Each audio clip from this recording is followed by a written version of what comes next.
this will be the penultimate week in this sermon series, but we're going to kind of wrap it up today.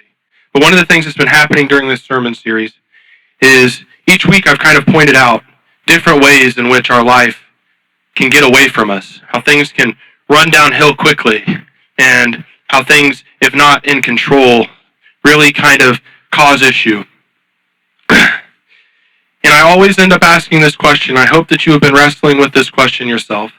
Is there a better way than this?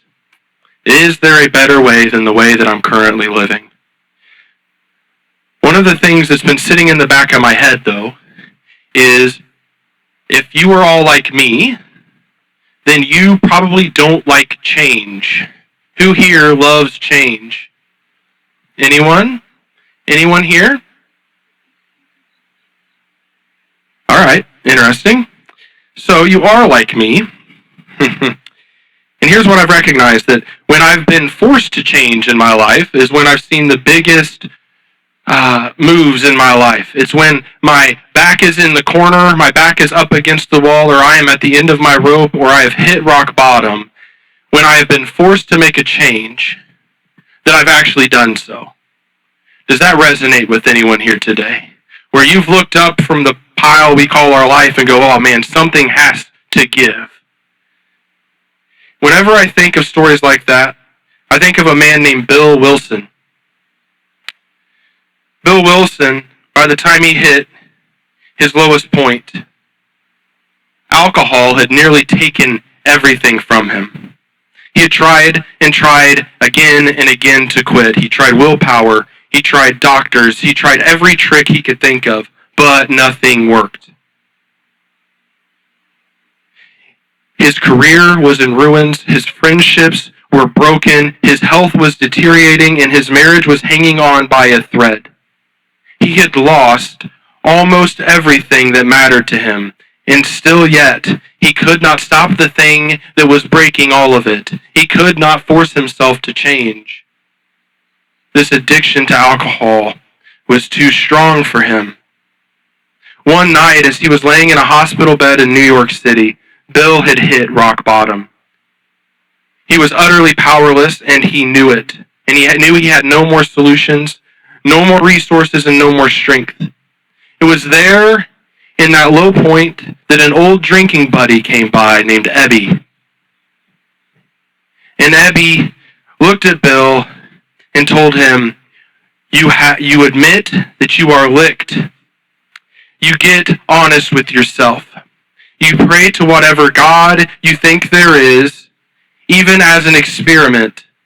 And in that moment, out of sheer desperation, Bill cried out to God, and he said, if there is a God, let him show himself to me. I am ready to do anything. And then something happened. A miracle happened that night.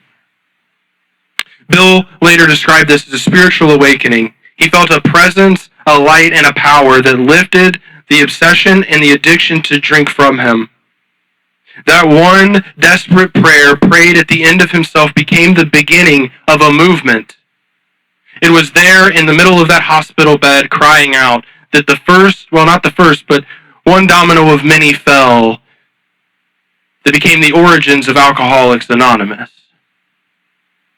That has shaped and changed many people's lives who have found themselves at the bottom. And through AA, millions of people who had lost hope found a new way to live. Now, most of us may not face this particular kind of rock bottom. However, all of us can relate to a moment when things have run dry, where we feel like we're in the midst of a desert, when we feel like we've run out of options and we've run out of joy. That is the exact moment that that's kind of what's going on in the exact moment in John chapter 2. If you have a Bible app or a Bible, open up to John chapter 2. And it's in this story at a wedding in Cana that a celebration had started to unravel because the wine had run out. And in the moment of lack, when everyone else had no answers, Jesus stopped and stepped in. He didn't provide more of the old. He didn't run down to the corner store and get more of the stuff to provide. No, he brought a better wine, and he brought new life, because that's what Jesus does. Where we run out, he fills up. When life dries up, he brings joy. And where the old way has failed, he offers a better way. John chapter 2, verses 1 through 8. Read this. On the third day, a wedding took place at Cana in Galilee. Jesus' mother was there, and Jesus and his disciples had also been invited to the wedding. When the wine was gone, Jesus' mother said to him, "They have no more wine." "Woman, why do you involve me?" Jesus replied, "My hour has not yet come." His mother said to the servants, "Do whatever he tells you." Now nearby stood 6 stone water jars, the kind used by the Jews for ceremonial washing, each holding from 20 to 30 gallons. Jesus said to the servants, "Fill the jars with water." So they filled them to the brim. Then he told them, "Now draw some out and take it to the master of the banquet." They did so. Jesus had been away. The distance from where he had been and where he was about a 3 days journey, which is what is noted there at the beginning of this passage. While Jesus was gone, his earthly ministry had begun. He went and saw John the Baptist baptizing. He was baptized, and then all of the famous stories that lead up after that. Then he comes and calls 4 of his disciples, Andrew, Peter, Philip, and Nathanael. So now Jesus has a small crew that he is now leading back to where he lives. He's going back to Cana, back to this wedding that they had been invited to. So Jesus' beginning of his ministry once again talks to us about the different pace in which Jesus lives. His stuff had just started rolling. He was going. He was calling disciples. He was in the midst of the heavens opening up and being called a good servant by the heavens. And then he goes to a wedding and he pauses. And what's interesting is this wedding is one of 2 things. This wedding is either 1, poorly planned, or 2, poorly funded. That's what's happened here. They go to this wedding that is now erupting into chaos. I don't know if you've ever been to a wedding, waiting for food to come, waiting for your turn to come to the food. It seems like it takes forever sometimes. Sometimes you're sitting there and waiting and looking at all those plates go by and you're like, man, when is my turn? And you're looking at your table and looking at the people around you and you're like, I really hope that my connection to the bride and groom isn't being told to me right now as I'm waiting and waiting and waiting. No one else thinks that way. No one else analyzes those social interactions, right? But it's in the middle of this wedding, in the middle of this pause, that Jesus performs one of his most famous miracles. We have been looking at Jesus to show us a better way. And his way of life here on earth is an example for what ours should be. Here is Jesus launched into his ministry, started calling disciples, his 4 pupils. And they're watching everything he does, and here Jesus stops. He enjoys a party, and Jesus is available. He is available. If he had been hopping to the next thing, if he wasn't hanging out, then there wouldn't have been an opportunity. And it is out of that availability that a need is brought before him. A need is brought to his attention. Attention is something that is very interesting. I'm realizing this. I've been preparing for a sermon series in the book of Exodus that we're going to start here in a couple of weeks. We're going to be spending time looking at the life of Moses and looking at the book of Exodus. And that book opens up with attention. It opens up with God's attention to the Israelites. He has heard their cries. He sees them. He recognizes them. And it begins with Moses recognizing the need of his fellow Hebrews as they're being punished, and then he kills on their behalf. There is attention, and then Moses' attention is pulled to a burning bush. attention, attention, attention. We will talk more about that in sermons to come. But I want you to notice here that the Messiah, that God here on earth, his first miracle, it has brought to his attention the need of the people.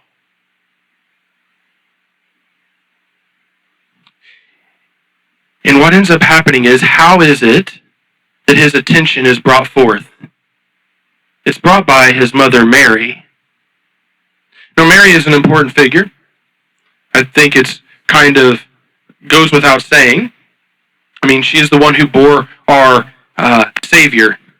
But what I want you to notice is that Mary sets the stage for this miracle to take place, and she gives us a few insights that are very powerful for us today. The first insight is that Mary models for us a posture of intercession, a posture of prayer, of bringing the needs before God. Seeing the need and bringing it to Jesus is what Mary does. And Mary's words are a paradigm of Christian prayer, where Mary is not instructing Jesus on what to do, but laying the need before him and trusting him to act. That's how D.A. Carson looks at this passage. D.A. Carson says this. I'll read it again because it wasn't clear where his words start. This is what he says. Mary's words are a paradigm of Christian prayer, not instructing Jesus on what to do, but laying the need before him and trusting him to act. That's our first paradigm. That is how we are to pray. Second, Mary shows us that human lack sets the stage for divine abundance. And then 3, Mary serves as a narrative bridge in the Gospel of John, pointing us to Jesus as the true source of provision, joy, and ultimately salvation. This is Jesus' first ever miracle in the book of John. This is the first miracle that he performs. And it is performed because of Mary. And then you bookend that gospel with the last miracle that Jesus performs, which is him on the cross. And there the mother, who at the wedding in Cana at the beginning of the Gospel of John was asking for things to be filled, was asking for Jesus to fill the lack. At the end, she sees her son who is pouring out everything on behalf of all.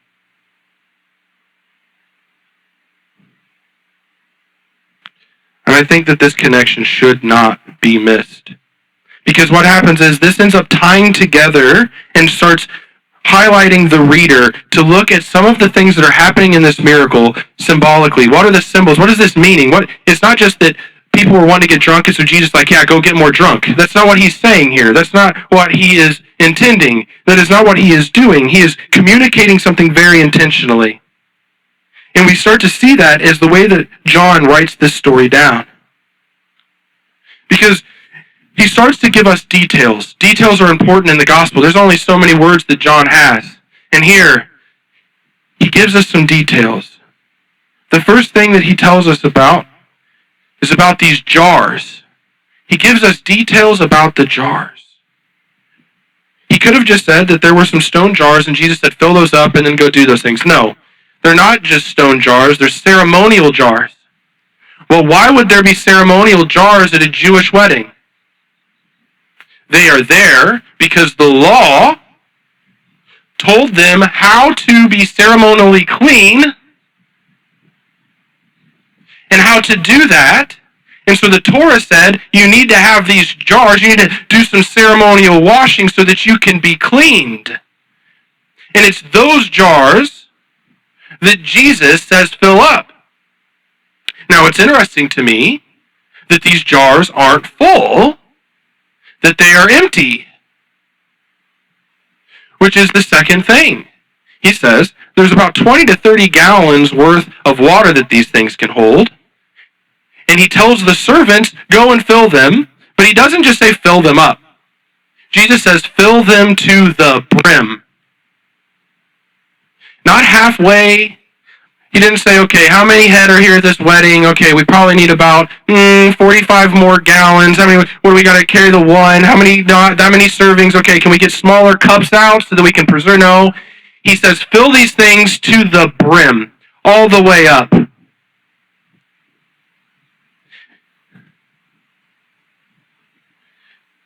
I'm skipping around, it's fine.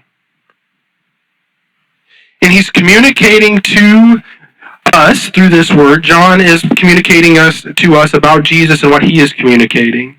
That Jesus comes to fill things to the capacity. That is how the Lord works. He doesn't do it in half measures. Jesus doesn't come to offer life, but life to the fullest. The jars are being filled to the brim means that there's no more room for the old way. Once the vessels of the law are full, Jesus transforms them into something qualitatively new. This is not a patch on the old. This is a complete transformation that surpasses it. Because the best has come, the best is here, and the best is Jesus. Because what Jesus is representing to us is grace upon grace upon grace, which is how John writes about it in John 1, verses 16 through 17, right? Out of the fullness, we have received grace upon grace already given. For the law given through Moses, grace and truth came through Jesus Christ. This is abundance. It is superabundance. It's the overflowing life of God. So we have that they're ceremonial jars, and we have a detail about how they were filled, which is to the brim. And then we also have this, which we kind of are understanding, but it might be missed. Location, location, location. Right? That's important. Location, location, location. Here we are at a location, we are at a moment, we are at a person's life. There is a husband and wife who are being married, and it is at their wedding that this happens. The first miracle of Jesus Christ happens at a wedding. A wedding that symbolizes is an archetypal symbolism of heaven and earth being joined in God and people being united together. Catch that. So when the wine runs out, that represents the failure of human effort and human joy, and that the limits of the old world under the law is now in crisis. And it's into this symbolic crisis that Christ steps in as the true bridegroom, who supplies the overflowing wine of the kingdom. Let me put this all together, because it's hot. I've written a lot of words. It can be confusing. And that's on me. I should not be confusing. That's kind of my job, is to not be confusing. So let me kind of tie a bow on this. So pay attention. The empty stone jars stand as the old world, the old covenant, which is solid, unyielding, but lifeless. Into them, Jesus pours the fullness of his new creation. Jesus doesn't discard the jars. He doesn't go and make new. He fills them. He fulfills them. He fulfills the ceremonial jars. And then he transforms what is inside of them, the water, the sign of purification, into wine, the symbol of joy, the symbol of covenant, the symbol of blood. And it is that which he transforms. John wants us to see that this is not just about saving a wedding from embarrassment. A husband and wife telling stories down through the ages of like, yeah, we ended up serving Jesus year one at our wedding. I couldn't believe it. That's not what this was about. This is about Jesus revealing that he himself is the true bridegroom. The one who fills what was empty, the one who turns what is ordinary into glory, and the one who does not do it halfway but to the brim and to the fullness until it overflows. Because the best has come, the best is here, and the best is Jesus. The early church saw this miracle not just as an act of kindness to a family, but they also saw that this was a sign of God's whole plan unfolding. That's why St. Augustine put it like this. The purifying belonged to the old order. The wine was the symbol of the new. The Lord therefore changed the water into wine because he was to change the old covenant into the new. Do you see that Jesus isn't just patching up your old ways? He's not asking you to sprinkle some of him on top. He's not asking you to do a little cocktail mixer of your life, but instead what he's asking you to do is to be transformed and made new. See, we stand at this crossroads back here, right? We stand at the crossroads and need to make a decision. Will I keep going the same old way, the way that leads to lack, to emptying of myself, or will I see the new way, the Jesus way? And this crossroads is a great place for Christians to be. Because we need to be made new. The old needs to die. Jesus, reflecting on this concept in Mark 2, verse 22 says this, "And no one pours new wine into old wineskins. Otherwise, the wine will burst the skins, and both the wine and the wineskins will be ruined. No, they pour new wine into new wineskins." One of the reasons that we choose not to change is because we're so used to the old wine. We're so comfortable in the old wineskins. I've had this one since the year of 56. Look how good it is. They don't make them like they used to. Look at this thing. It's so good. So we don't change. We stay settling for the weaker wine. See, that's what the master of the ceremonies recognizes, and he points out. If you go back into verse 8 of John chapter 2, this is what happens in this story, right? Jesus tells the servants, draw out some water and take it to the master of the banquet. They did so. And the master of the banquet tasted the water that had been turned into wine. He did not realize where it had come from, though the servants who had drawn the water knew. Then he called the bridegroom aside and said, "Everyone brings out the choice wine first, then the cheaper wine after the guests have had too much to drink. But you have saved the best till now." What Jesus did here in Cana of Galilee was the first of the signs through which he received his glory, and his disciples believed in him. Will you believe in him? To the world, the way of God's kingdom seems like foolishness. Here, the master of the banquet is telling the bridegroom, "You're a fool. Why did you do it this way? You're not supposed to. No one does it this way. Why are you bringing out the choice wine now, you fool?" But notice, if the old wine represents the law in the old way, and the new wine represents the kingdom of God in the new covenant that is coming through Jesus, Jesus is telling us that the best has come, that the best is here, and the best is Jesus. Instead of believing that, though, we keep sipping the old wine, convincing ourselves it's good enough, and in reality, it leaves us empty, dried up, and worn out, and it's an embarrassment. But Jesus has come to offer something altogether better. He doesn't just top off the old life. He gives us a new one.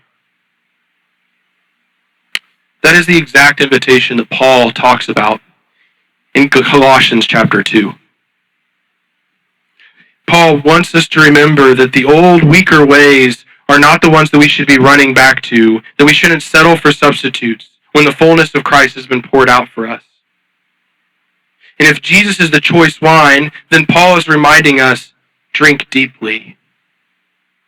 Don't just believe in him, live in him. Don't just study Jesus, be rooted in him. Eugene Peterson, a pastor and theologian, he wrote a translation, a paraphrase of the Bible. And so it's not the best for study, but it's really good sometimes to get our understanding, because what he did is he wrote the Bible in kind of common language for us to understand.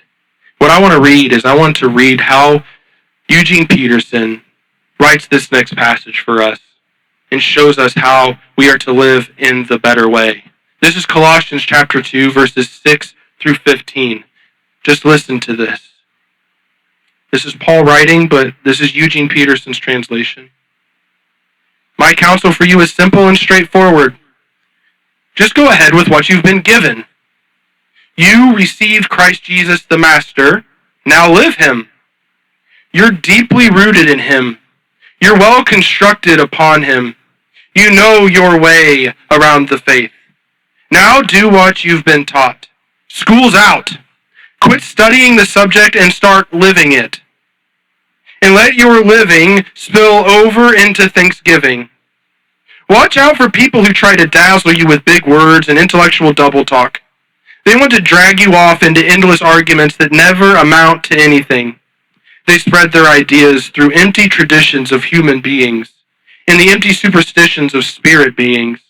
But that's not the way of Christ.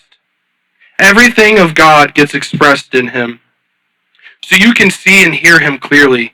You do not need a telescope, a microscope, or a horoscope to realize the fullness of Christ and the emptiness of the universe without him. When you come to him, that fullness comes together for you too. His power extends over everything. Entering into this fullness is not something you figure out or achieve. It's not a matter of being circumcised or keeping a long list of laws. No, you're already in. Insiders. Not through some secretive initiation rite, but rather through what Christ has already gone through for you, destroying the power of sin. If it's an initiation ritual you're after, you've already been through it by submitting to baptism. Going under the water was the burial of your old life. Coming up out of it was a resurrection. God raising you from the dead as he did Christ. When you were stuck in your old, sin-dead life, you were incapable of responding to God. God brought you alive, right along with Christ. Think of it. All sins forgiven, the slate wiped clean, the old arrest warrant canceled, and nailed to Christ's cross. He stripped all the spiritual tyrants in the universe of their sham authority at the cross, and he marched them naked through the streets. Can I get an amen? Over these weeks, we've been walking together looking for a better way. Not just a list of self-helps, not just here, do these 6 things to a better life. We're not doing that. That's not the better way. Not just a fresh start for a new season, but a new way of life in Jesus. And I know some of us come here today and we feel like we're at the end of our rope. Our backs are against the wall and there are some decisions that need to be made. For you, I pray that this sermon series has been an aid. Remember back where we began. The first week we talked about the fact that the greatest enemy of your life you want may be the life you're living. Sometimes we're running so hard after life that we miss true life.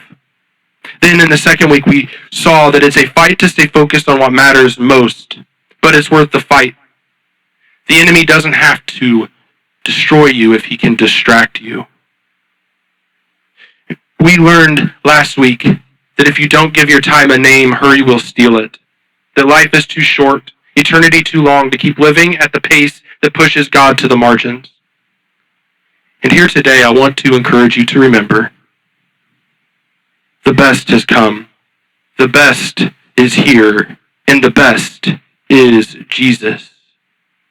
That he does not offer half measures. He fills our empty jars, and he turns water into wine, and he fills us to overflowing with his presence and his spirit. These aren't just words on the screen. This is a reality. Quit filling up your stone jars with what you think is going to make you clean, but instead fill yourself with Christ. Fill your days, your minutes with Christ. Because this is the secret to this whole sermon series. We could have saved a lot of time. The better way is not an idea. The better way is not a new way of thinking. The better way is not a new list of things to add to your life. The better way is a person. The better way is Jesus. He is the choice wine, the true bridegroom, the one who gives us not just life, but life to the fullest. So the invitation is simple. Would you quit settling for less? Stop drinking the old, stale wine that's running out. Don't let hurry and distraction or the old way of life rob you from what Jesus has already brought to the table. Because the best isn't behind you, and the best isn't someday. The best has come, the best is here, and the best is Jesus. Would you pray with me?